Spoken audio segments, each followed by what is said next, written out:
This Jocks 94.5 podcast is brought to you by Millennium Satellite and Video. Log on to msbnow.com. TV excellence everywhere. That's Millennium. McElroy and Cubelic in the morning starts now. All right, welcome back in. Hour number 3, Mac and Cube in the morning. We're going to continue kind of whipping around SEC camps. What we heard, what we saw from over the weekend, finishing up with LSU. It feels like Garrett Nussmeier are going to be okay. There was a lot of chatter, talk on the injury maybe being worse than it was. Patella tendonitis, apparently where Brian Kelly is going to go, and just sort of leave it there. And I don't think that there's any reason to speculate that it should be worse.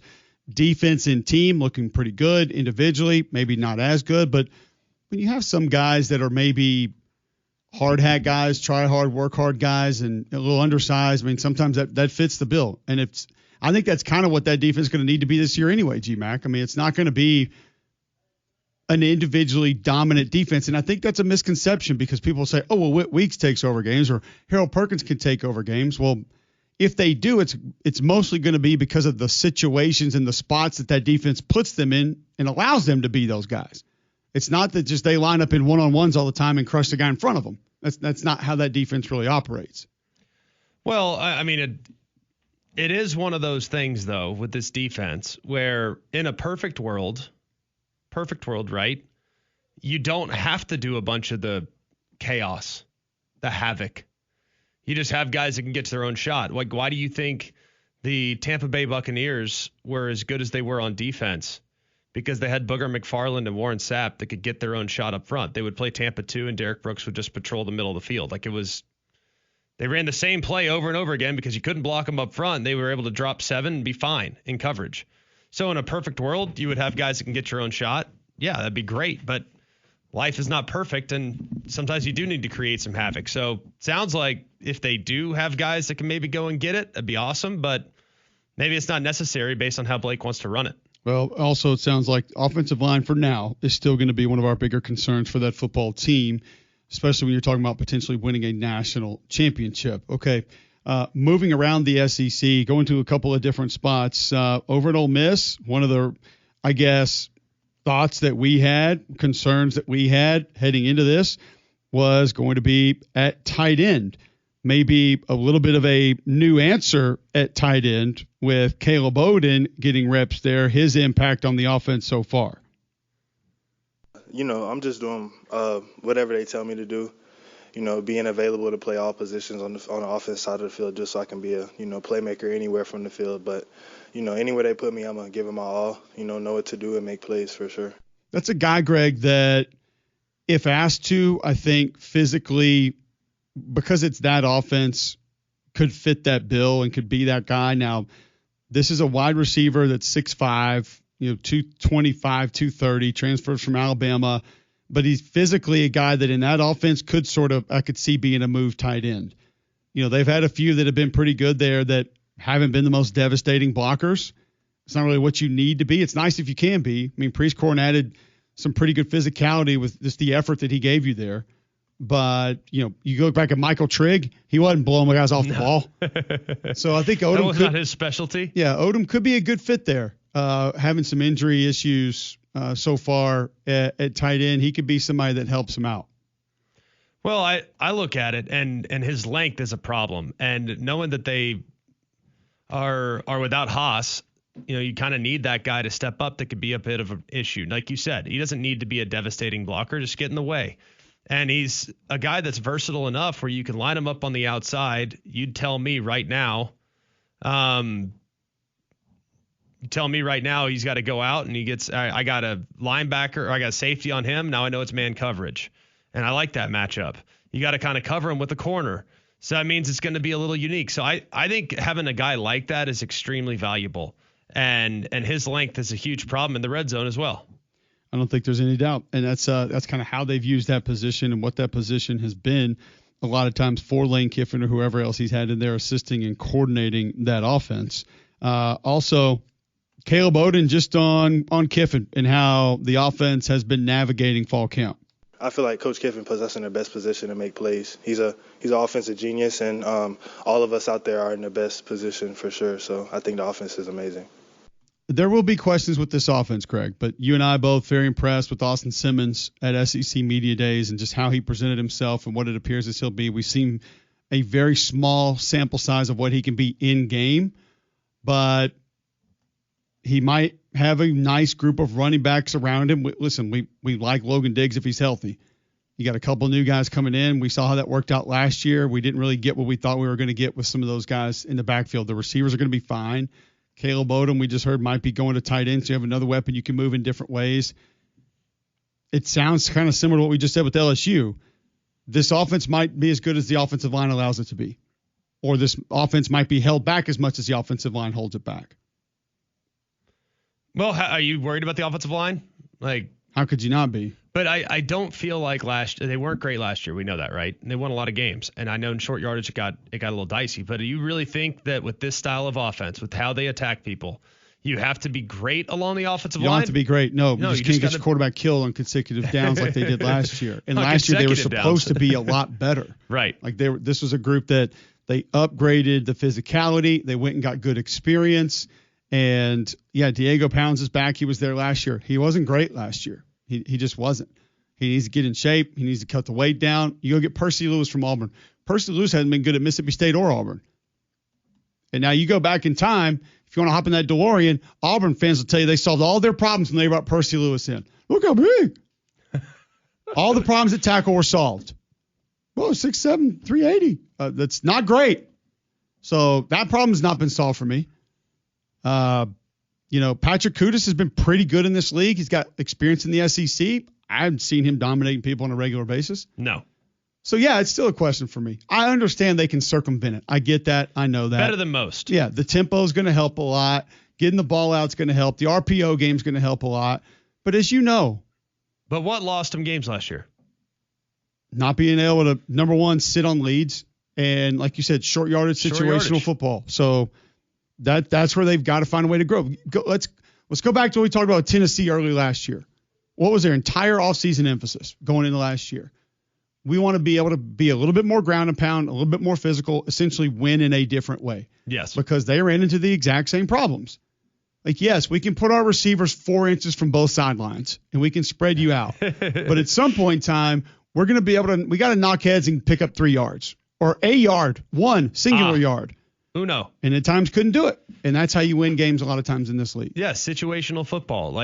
Getting that extra yard necessary in a fourth. And how often they go forward on fourth down, you're going to have to ground and pound some folks. And last year you had challenges at running back. Hopefully that's no longer a concern. And you also had to take a defensive tackle and put him there for short yardage. How many teams feel great about handing it to a defensive tackle in short yardage? I mean, It's not what you want. If it's William Perry in the Super Bowl, I feel great. Other than that, not so great. Look at me. Look at me. So, I don't think the offensive line is going to be as challenged as they were a year ago. I also think, with all due respect to Jackson Dart occasionally held it a little bit too long and tried to do occasionally a little too much. When it comes to being creative and extending plays in the backfield. I don't think Austin Simmons is that kind of player. I think he's going to be a little more decisive. I think he's going to get the ball out. I think he might throw more picks. But I also think he's probably going to be real urgent in getting the ball out. Just watching him and looking at how decisive he was against Georgia in that one series. I know it's a small sample size, but, man, that sample size was impressive with how decisive he was. So I think he can help them out a little bit too, whereas Jackson – would occasionally put those guys in a tough spot because he's running around buying time, putting them in a tough spot. And all the things that made Jackson great also made it harder on the offensive line. Is that fair? It is, but I think Jackson did some of those things because he knew they couldn't run the ball. By the way, Jackson Dart, 12-19, 154, touchdown, no picks. Ran 3 times for 24 yards this weekend against the Bills. The vaunted Bills defense. Bills. 34-25 win. Bills. You hate him still? I don't hate him. I never hated him. You've hated Jackson Dart for a long time. It's okay. I just don't think he's like the greatest player of all time. Just like I hated Will Rogers, according to you. Just because I don't think he's going in the Hall of Fame doesn't mean he's not a good college football player. Like I think Jackson was a really good college football player, and I think he's in a good situation in the NFL. I like the marriage between him and Brian Dable. I think it's great. So I'm excited about what he's going to do. I just think there were times he tried to do a little too much, and there were times he tried to run around. And I just wish things would happen with him. My whole issue with him from the get-go is always like, I just wish he played a little bit faster. I wish there was a little more urgency. And you know what? That's okay, because if you're going to mold the offense around slower developing plays, that's fine. You could do that. But I think Austin Simmons plays fast. Like that ball gets out, and that'll help the offensive line. So it's not a knock on Jackson. He's a bit of a lumberer, though. Jackson? Like the delivery, the running. Like everything's a little too slow for me. No, he doesn't have, dare I say, any twitch. He's just not a twitchy player. No, he's not twitchy. Which, by the way, is fine. I think he's twitchless. But I still love him. You can love him all you want. I love him too. He's just a little bit. Everything is just a half step slower than I want it to be. Yeah. Which is, guess what? He's a first round pick. Like I'm expecting him to be all world, right? Your first round pick, you expect to be an all world. So hold him to a higher standard than I do most other guys, because I think it's in there. So hopefully it happens in the league. But yeah, that's the one thing. I just think that the indicator of their challenges offensive line last year was a little bit dependent on quarterback. But man, in short yardage, when you got to trick people to death, it's an indicator from your own coaching staff. Man, we don't really trust that group. So I'm hoping that this year's group is maybe a little bit more capable of just obvious ground and pound when needed. And the backs will help that too. Yeah. Let's be real. The backs last year were disappointing. I still think Ole Miss a little bit of a question mark heading into the season, and that's because of some of the strengths that we discussed are just not going to be strengths this upcoming season. That they can't be. The defensive line's not going to be close to what it was last year. The Uman Mielen that's there now is not what the Uman Mielen they had last year was or is going to be. Just not. It's just not going to work. Not going to be that. So I think you have to have a little bit of concerns with where it's going to go, what it's going to be, what it's going to look like. But I think some parts that people have other questions about Greg could actually end up being really good, mainly quarterback, running back, receivers, plural, and that could include a hybrid tight end receiver in Caleb Odom. So I think there's some parts that could end up being better than we think. It's just, is that going to be able to offset the questions? That's where we are. So many teams right now in college football, so many teams that just, it looks like it could be really good. It looks like it could be okay. It looks like it could be decent. We got Bruce Feldman coming up in about 8 minutes to discuss his annual Freaks list. There are some players from in-state. There are some players on teams we discussed today that we will get with him. There's another team that we have a lot of questions about. Quarterback, maybe not so much offensive line, receiver, even though he says he doesn't. Eli Drinkowitz discussing the scrimmage over the weekend for the Missouri Tigers and what his takeaways were. Saw some really good things and saw some things that frustrate you.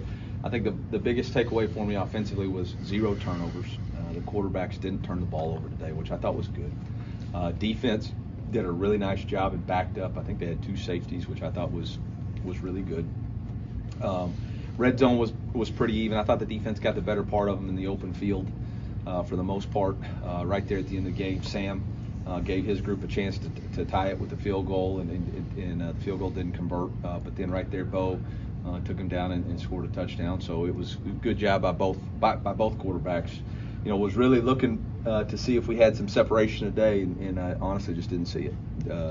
They're both playing really good football right now. So we'll go into next week and keep the battle going.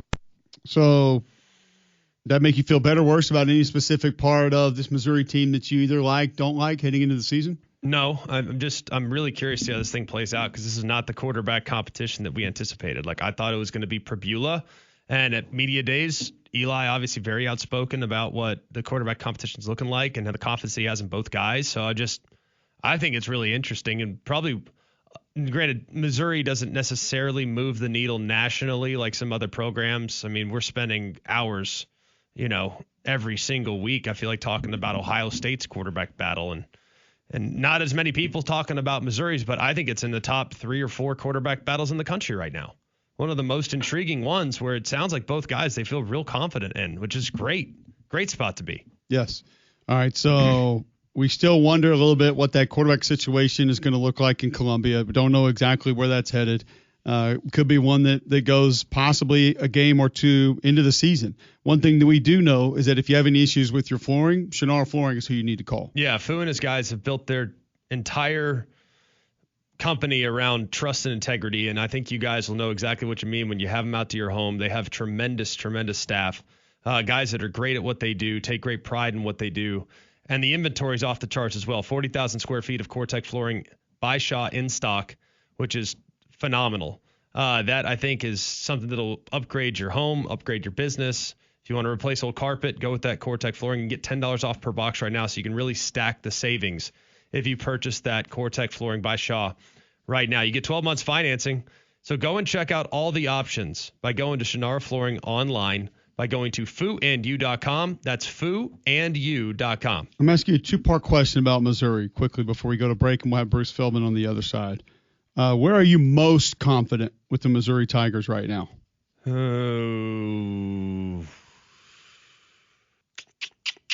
I think the thing I'm most confident is their offensive identity and being able to run the football. Yeah, Ahmad Hardy coming in, Caden Green, Connor Tollison back on that offensive line. You at least went and got some capable bodies to come in and help there. Plus, you've got Brett Norfleet helping at tight end, who's great in the run game. So I wouldn't venture far from that because we know Kirby Moore's going to do a great job. Drink helping there. It's going to be good. It is. And I think I wouldn't venture too far from that. I actually feel like one of the places I'm most confident with this group is the front seven. I think adding Damon Wilson to that group, huge. If they can get him going on a consistent basis, that front seven with McClellan, Zion Young, Sterling Webb's got a chance to be really good. Well, the other thing that's I think also really beneficial, you cannot talk about how bullish you are on Missouri without referencing what they have on the schedule. Their first 6 games are at home. There were 6 teams last year in the SEC that had losing records in conference. They play 5 of those 6. So I think, the schedule I think is really helpful. So if they are working some new pieces in, having 6 straight games to start the season at home, pretty good place to start. So they don't go on the road until they go play Auburn on the 18th of October. Pretty good place to start. So I think you look at their ability to run the football. I agree with you completely with the addition of Damon Wilson. That was a great one. I think they have plenty of talent up front defensively. I like some of the back end additions as well. But the way the schedule sets up, they can really grow into themselves. Is kind of what I'm getting at. Like, yeah, you got to play well against Kansas for sure, but they can grow into themselves a little bit as the season goes along. All right, so there's sort of your camp update from around the SEC, multiple injury updates, hearing from some different coaches, players on kind of where things are going. When we come back, Bruce Feldman on his annual Freaks list. You're going to want to hear about some of these players in the SEC and across college football. He does it every year. It's one of the best things that comes out. We'll discuss it right after this on Mac and Cube in the morning. Go inside Jocks 94.5 on Jocks TV. Morning Jocks, Mac and Cube, 3-man front video simulcasts are presented by Bill Smith Buick GMC and Game Day Men's Health. Watch on the Jocks mobile app and YouTube by searching Jocks 94.5 TV. All right, welcome back in. McElroy and Cubelic in the morning. Appreciate you guys tuning in. 9:21 Monday, August 11th, right here on Jocks. Going to get to Bruce Feldman here in just a moment. Before we do that, Greg, tell our listeners how great Bromberg's is. Well, Bromberg's is great. It's been a place I've been going for a very long time. Always appreciate the experience that I have when dealing with their top-of-the-line sales staff. Just a beautiful, beautiful jewelry that they have in their store. And right now, they're actually upgrading the Mountain Brook store to enhance your experience and elevate your experience even higher. I didn't know it could get much higher because it's just so great all the time. Highly recommend you go and checking out Bromberg's. Buy something that might last a lifetime, might last multiple lifetimes, and will keep it in your family for a generation plus. Go and check them out in Mountain Brook Village and at the Summit. It's Bromberg's. All right, this is one of the best things that you see any college football season leading into the regular season, and that is Bruce Feldman's Freaks List, because you just learn about some guys and some of the things that they do that are just mind-blowing. And I don't think anybody would be surprised, Bruce, that Jeremiah Smith would be number 1 on your list. And honestly, I'm not sure if we would need to know anything about him off the field that was crazy and ridiculous that he does. Just watching him play football feels like qualifies him to be number 1 on your list. Yeah, I would tell some of my colleagues last year who hadn't seen him in person, until you see him from field level, you don't realize how much different he is than all the other college receivers you typically see or even saw at Ohio State in recent years, where they're just producing one elite receiver after another. I mean, the crazy things for me are a guy who's hitting 23.5 miles per hour, broad jump at 11 feet, but you see the strength. And when I talked to him a couple of weeks back, I said, of all the freaky feats and numbers you put up, what's the thing you're most proud of? And he said it's his strength. He went from benching 2.25, 5 reps last year to 20 reps now. And that's a pretty significant jump, especially for a guy who's only 1 year out of high school to be that strong at that position. I mean, he's just a remarkable athlete, and obviously you're seeing it all on the field as well. Just to put this in perspective quickly. So Ohio State's telling you that he hit 23.5 on the GPS. Is that correct? That is correct. Okay. Tyreek Hill has the fastest next-gen speed recorded in an NFL game in 2016 of 23.25, just to make folks aware of what we're talking about here and how incredibly insane that is for this dude that weighs, 223 to be hitting that on a GPS. And well over 6'3", and like I said, the broad jump 11 feet it's just crazy all the stuff he can do. He squats 550. I mean, it's just remarkable to see this guy. The only comparison I had for him for a while was Andre Johnson was a great receiver at Miami. He's obviously in the Pro Football Hall of Fame. Similar size, incredible strength, incredible toughness, and the determination and all those other intangibles, I think are really what is pushing him to be so special. It's ridiculous to think about some of the numbers. I mean, Julio Jones comes to mind for me, but man, anytime you're getting mentioned alongside Hall of Famers, pretty good spot to start. What were some of the biggest takeaways? Seems like there's a handful of teams with a few guys on there, and it's kind of amazing to see some of these numbers. But of all the most jaw-dropping statistics that you came up with these strength coaches, what was the one that kind of took you aback the most? Who was the Alex Orji pistol squat from last year?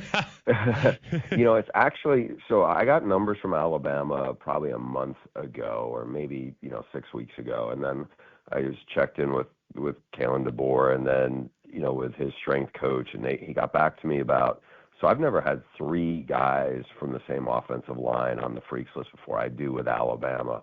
But the numbers that they sent back on not just the power numbers on Caden Proctor, the left tackle, but the jump numbers blew my mind when I saw it. Because, again, you're talking about a guy who's 6'7", 366 pounds. The squat numbers, he's well over 800 pounds. He benches 535, power cleans over 400 pounds. All that's, remarkable. But, again, he's 366. The crazy thing was when I saw that he vertical jumped 32 inches, and I'm trying to put that into context for being a guy that big. Now, plenty of guys on the football field, not plenty, but probably a handful, are going to jump more than 32 inches. But at 366, I went back and looked. The NFL Combine, there were 5 receivers who either didn't jump as high or just hit 32. One of them was LeJontay Wester from Colorado, who had like an 85-yard punt return in a preseason game this past weekend. He's 203 pounds less than Caden Proctor, and he jumped the same height. That's mind-blowing for a guy to be that big and that explosive. No, it's ridiculous. And you've got Parker Brailsford on there, who I feel like most people would immediately go to like a Jaden Roberts or Caden Proctor because of just their size. But Brailsford may be more impressive because of the things he's doing under 300 pounds in that weight room. Yeah, I mean, when he came to Washington, he's an Arizona kid. He seemed like he was really, really undersized, but he was a heck of a player for them early. He's 290. His body fat's 19%, which, as you know, Cole, that's not common to be that low for in the O-line room. He's a 500-pound bencher, but he vertical jumps 33 inches. He hit almost 19.5 miles per hour. Again, and this guy is almost 300 pounds. I mean, he's terrific player, but you also see the strength numbers backs it up. I mean, go back to some of the offensive linemen Iowa have had who might have been slightly undersized, but just super explosive and strong, and Brailsford's definitely in that category. What about looking at some of the other teams in the SEC? You got a handful of guys that are just jaw-dropping numbers. And the amount of information we have now with miles per hour and all this stuff is just crazy, the technology that surrounds it. But outside of some of the Alabama numbers amongst the offensive line, what did you kind of learn about maybe the skill positions in the SEC? Yeah, there's definitely a couple of guys. I've had Chris Hilton from LSU, great high school jumper. I mean, one of the most explosive athletes in all of college football, and a guy who's, hadn't really been able to stay healthy. If he can, obviously that's going to be a huge piece for Garrett Nussmeier and LSU because they already got a super athletic receiver room with the transfers they brought in. Definitely a guy to keep an eye on. Then the one who I feel like flies below the radar a little bit, maybe not, to the diehard SEC fans, but nationally, Eli Stowers came to Texas A&M as a 4-star quarterback, and he transferred, ended up at New Mexico State, was there with Pavia, did pretty well, changed positions, became a tight end. He's an undersized tight end at 235, but he's 6'4", was a Texas high school high jump champ. He broad jumps 11.3, vertical jumps almost 40 inches. He's a guy NFL people are really excited about because I think they see the versatility and the ability as a matchup problem. And I think as Vanderbilt has ascended a little bit last year with Pavia, I think he's a guy people are gonna get to know a lot more if they can sustain it and build off last year. Well, the thing about Stowers is he's got legit ball skills too, for going from quarterback to playing tight end. I don't know what the ball skills look like for CC Ezram at Toledo. Yeah. But 6'7", 245 with a 39-inch vertical running 22 miles an hour. If he can catch 1 out of 10 passes, I feel like he should be a first rounder doing these things. Like, what kind of football player is this? Like, I got to go watch him today and find something on him. Yeah, the head coach there, Jason Candle. Now remember, Toledo's had some freaky guys in recent years. Sure. Quinyon Mitchell turned out, was a terrific corner for them. He's already lighting it up for the Eagles. Darius Alexander, really good player. Defensive lineman, was in the draft last year. Ezram is really blossomed physically. And so Candle told me, he thinks this is the year he breaks out. He broad jumps almost 11 feet. It's just like, I usually don't have MAC guys that high up, but, the track record on Toledo Freaks, it's a good program. It has a chance to be, I don't know if I would say they have real playoff hopes, but if he takes the next step and they have a young linebacker who's also in the top 50 on my Freaks list, who they're really excited about, got hurt last year, but is a guy that they think is going to be an NFL talent for sure down the road. Looking at some of it's amazing how you can find some of these guys, but when you get a guy like Toledo, for example, are the coaches like, don't tell anybody? Because now it's like, it's harder than ever to keep these guys at the G5 level when their name gets put in the Freaks list, every single one of these coaches is reading it and they're like, golly, why are they don't talk about my guy, Bruce? Like, you have some reaction like that?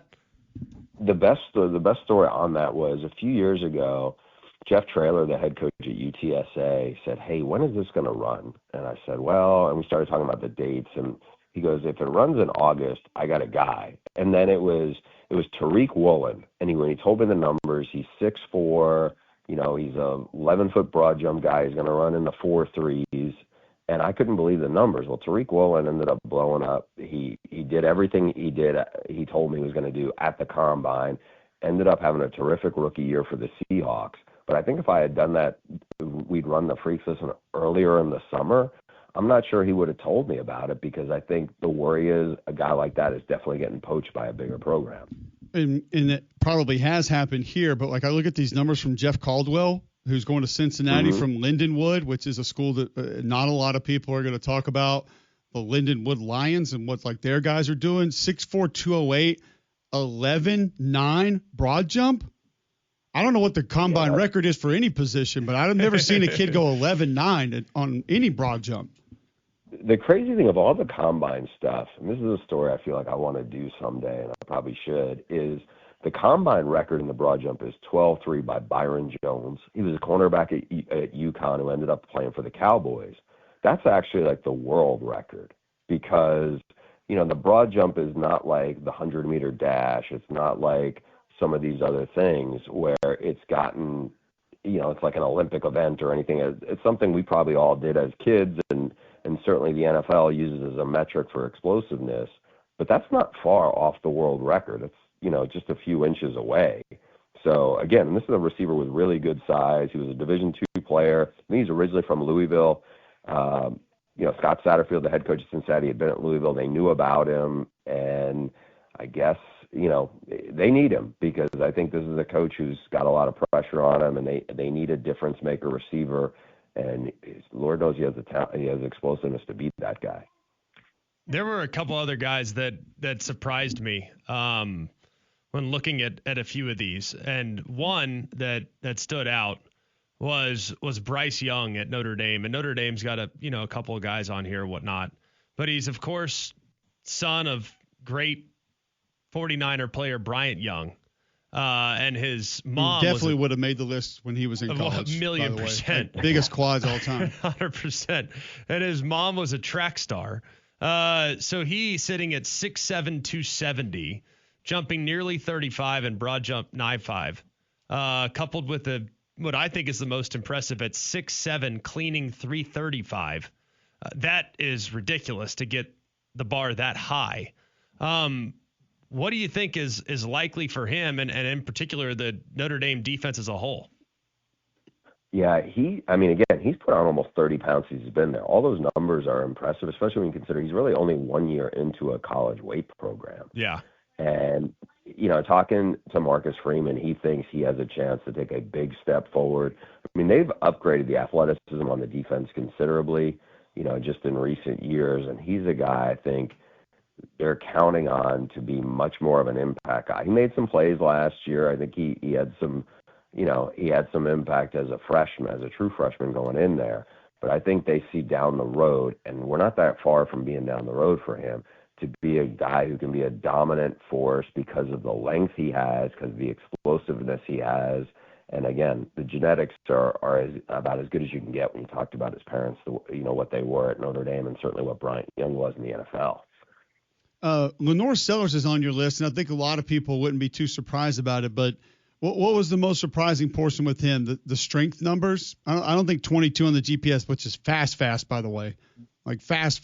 That's DB fast. So, but it's at 245, that's moving. But was it the strength numbers about him that were probably most surprising? No, for me, it honestly was the body fat number. I mean, he's 6'3", 245, and only has 7% body fat. And so, I'll be honest, a couple of years ago, I remember the Arkansas's quarterback, KJ Jefferson, was a really good player and was listed around that, 6'3", 245. And when I saw him out here when he was training in San Diego, he looked like he was like 6'3", 275. Like he was a big man. He almost looked like what you expect like a high school guard to look like or something. And I remember thinking, Lenoris is like those kind of dimensions, but there's I don't think KJ Jefferson would have been probably half that body fat roughly at that measure. And to see what Sellers is, as you guys know, I mean, great player on the field, terrific runner, but just to be that big and that lean, I think that was really what surprised me. I know he's a terrific player. He's a terrific athlete, and we talked about him before. Just he's an awesome kid too, super smart. But the body fat number really, that was like, okay, because usually anything under 10%. I mean, we're not talking about a receiver. We're not talking about a DB. We're talking about a very big quarterback to be that lean. I was looking at Marlon Klein, the Michigan tight end. Like if he has decent ball skills, like he looks like he could be every bit of Colston Loveland for the Wolverines this year. However, you also mentioned redshirt freshman running back Michael Capana. But the real question is, what is the Michigan reactive plyo stare record? So I will after we're off, I will send you the video of this. So in recent years and Freaks List, the Michigan staff has been really good. They've sent me a lot of the videos of what these guys are doing. And so the staircase, it's almost like jumping on probably like the big box jump staircase they have. Yeah, exactly. And Ben Herbert's stupid stuff that he comes up with, even though he's in LA now. Yeah, but they still kept all that stuff. So this guy is just pogoing up this, like, just rocketing up there. And the old record was 2.19 seconds. That was Roman Wilson, or 2.22 was the old record, and he beat it by 3/100ths of a second. And it's impressive. You can see how excited all the other players are. They kind of knew this guy probably was going to break it. And we'll see how he's a younger back from Hawaii. He's not the biggest guy, but he's certainly pretty dynamic to do what he did there. No, you're doing those things. You're pretty good. I know it's easy to say the craziest speed number is whoever, like Jeremiah Smith, who's like 23.5. But was there a speed number because of maybe who the guy was that was like more impressive than that you got from anybody? Like Nick Harbor, who was number one the last couple of years, is 23.6, and he's an even bigger guy. It's dumb, by the way. Ridiculous. Yeah, also 5% body fat, like 245 pounds and 6'5". That's, pretty insane. To me, the speed number that like kind of was a triple take, Amari Washington is a defensive tackle for Oregon. Obviously, our friend Dan Lanning has seen a lot of freaky D linemen from his time, especially in the SEC, as has Tosh Lupoy, the DC there. This guy is 6'3", almost 340 pounds, and hit 20.89 miles per hour. He vertical jumped 36 inches. That's crazy. Yeah, Lanning said he feels like he's ready to take that next big step. Those numbers have to translate on the field now for this guy, though. Do you know if Logan Jones won the Beef Days hay bale toss? Because that's the most impressive thing he could get. He did not. It was funny because, like, I saw him a couple of weeks ago. We talked about, Freaks List and the jump, because he was not – some of these guys were high school wrestlers at Iowa. He wasn't. He was a basketball player, and told me he first started dunking when he was about 6'1", which, as a guy who is like, wasn't like he was 6'1", 180 pounds. This isn't Cooper DeJean out there. He was, that was another benchmark for Freaks List stuff in the past, especially for Iowa guys. He did not do it. Some of his teammates did, but he was disappointed to say he did not beat Tristan Wirf's hang clean record, which was like 500 pounds there. He was like, I hurt my hand, I only got 470. 500-pound hang clean? Excuse me? That I don't think people realize how dumb that is. That's just so dumb. That's ridiculous. Bruce, Cue the hardos though in the back. They're like, he probably did it with straps. I don't care if you did. It's fine. It's still ridiculous to be able to do that. Weight.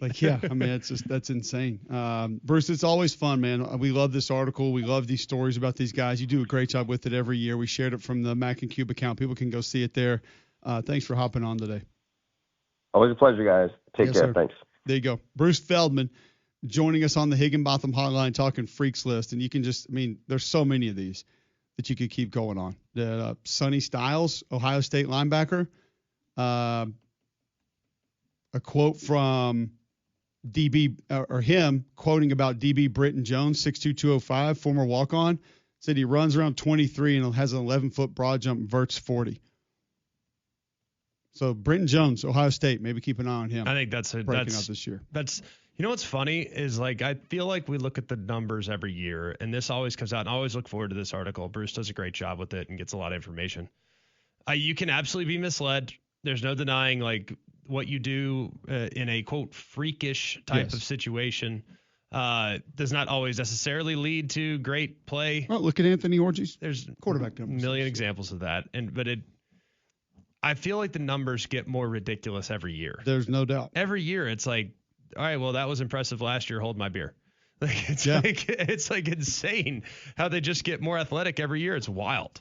The two that really stuck out to me, Eli Stowers, we know what a great pass catcher he is, but a 39-inch vert at 6'4", and he was running over 21 miles an hour.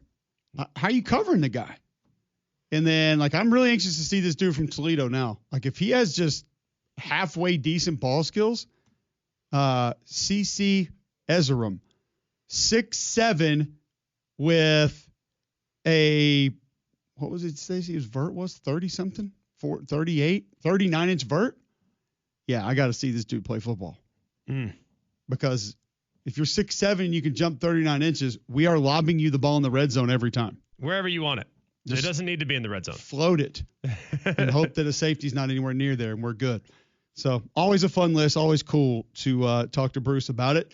It's always cool to stop into your CBD store as well because they have multiple products that can help you in multiple ways. If it's a better night's sleep, if it's waking up feeling energized, better focused throughout the course of the day, your CBD store can help you today. A lot of different ways that they can help and that they want to help. 3 locations to help you out as well. Highway 280 by Bailey Brothers, 150 by the Cajun Cleaver, Trussville just off 459.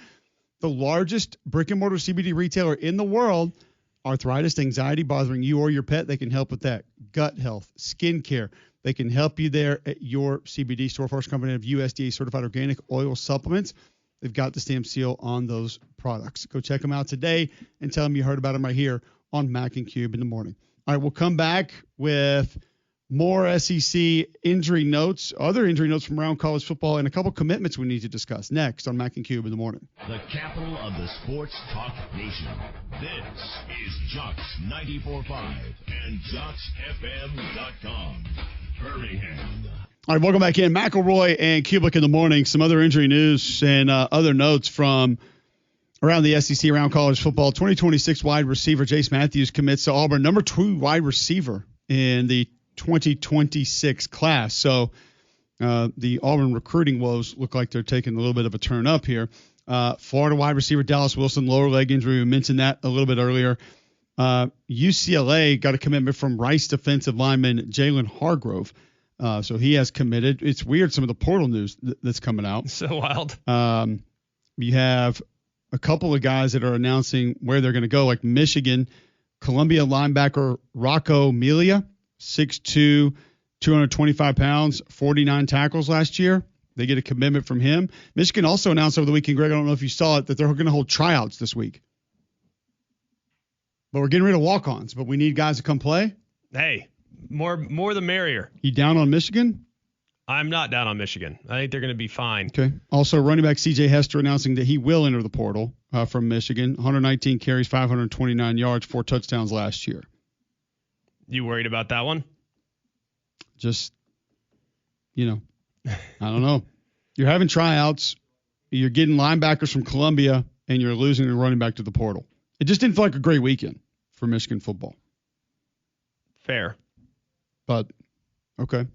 Tennessee wide receiver Chris Brazzell arrested for driving on a suspended license over the weekend. So, Tennessee's got that going for them. And Notre Dame gets a commitment from 4-star defensive lineman Elijah Golden, 6'4", 272 pounds from Virginia. Marcus can recruit. No doubt about it. I don't think that's anything that anybody has a real concern about. And finally, before we go to our last break, John Gruden saying over the weekend he wants to coach again. Yeah, how do you feel about that? You said it last week when we talked about Jimbo. Coach is coach. This is what these guys do. Coach is coach. There's not really a big surprise, but that's it's what they do. Do you think like there's a real chance that he would get hired? I mean, he says SEC specifically. Like, do you think that's a real shot? Yeah, I think there's a couple schools that if they had the opportunity to bring him in, would absolutely look at that and say, that can help our profile. He obviously knows the game, could probably put a good staff together. We'll take that chance. We will absolutely take that chance. So we'll see. It feels like a lot would have to go right for that to take place, but wouldn't rule it out though. No, I definitely wouldn't rule it out. I mean, you look at if Bill Belichick's coaching the North Carolina Tar Heels, and it's become an age of splash and sizzle and getting the boosters fired up and engaged, I think John Gruden would serve that role admirably. Yeah. I think that, like I said, there's a couple SEC schools that I could see if that opportunity presented itself, they would absolutely take advantage of it. But are they going to be going out and pursuing him in favor of what they have now? Probably not. But if it were, hey, we're in a little bit of a desperate situation, wondering which way to go, I could definitely see that one taking place. Yeah, for sure. So we'll see if that's kind of where it goes. We'll move on to our bad box score of the day on the other side. But if you're looking to move out of your home, Greg, into a new home, who should you call? That'd be Crocker Moving Search. They're a local company owned by an Iraq War veteran, Eric Crocker. Crocker believes in hiring movers you can trust to complete full background checks and run drug tests On every single employee, these are good guys. You can trust them in your home. They did your whole home packed up and moved, your company headquarters moved across country, or you just want them to come rearrange your living room. These guys got you covered. They also do deliveries for furniture that you've purchased and need to get to your home. So call or visit them online today for a free quote. The website's CrockerMovingServices.com. That's CrockerMovingServices.com. Support your veterans by choosing Crocker Moving Services for your next move. All right, get to a break. Come back. I have one bad box score of the day. We'll get to it next right here on Jocks. Go inside Jocks 94.5 on Jocks TV. Morning Jocks, Mac and Cube, three-man front video simulcasts are presented by Bill Smith Buick GMC and Game Day Men's Health. Watch on the Jocks mobile app and YouTube by searching Jocks 94.5 TV. All right, welcome back in. McElroy Cubelic in the morning. If you want to get to the Jocks kickoff party, Damian, tell our listeners how they can do it. I'll take care of that, Cole. Actually, if you want to go and enjoy some time out at the Bear and celebrate the kickoff to college football with us at the Bill Smith Buick GMC Jocks kickoff party at Regions Field on Thursday, August 21st. And the only way to get a pair of tickets is to text the keyword SCORE and your full name to 205-834-9450. That's SCORE and your full name to 205-834-9450. Winners are drawn and notified daily. For more info, visit JocksFM.com. All right, quickly, bad box score of the day. We'll go to the Elf League. Playoffs are set, by the way. I'll get to that schedule in just a moment. Boy. The Paris Mercenaries. No. Parisians. Musketeers just snuck past the Helvetic. They're the Mercenaries. They are the Mercenaries. There it is. They're also winless on the season. They're 0-11 now. Paris gets a 7-4 with a 77-0 win on What was it? Saturday. 77 for one team, 0 for the other team. Also, more interestingly, your score at the end of one quarter, 34-0. Well, they got better defensively after that. Your score at halftime, 63-0. Okay, so only 14 points allowed in the second half. You know what we know is that Paris' head coach is not good. Nope. The defense Because coordinator they is. scored 63 in the first half, and they scored 14 in the second half.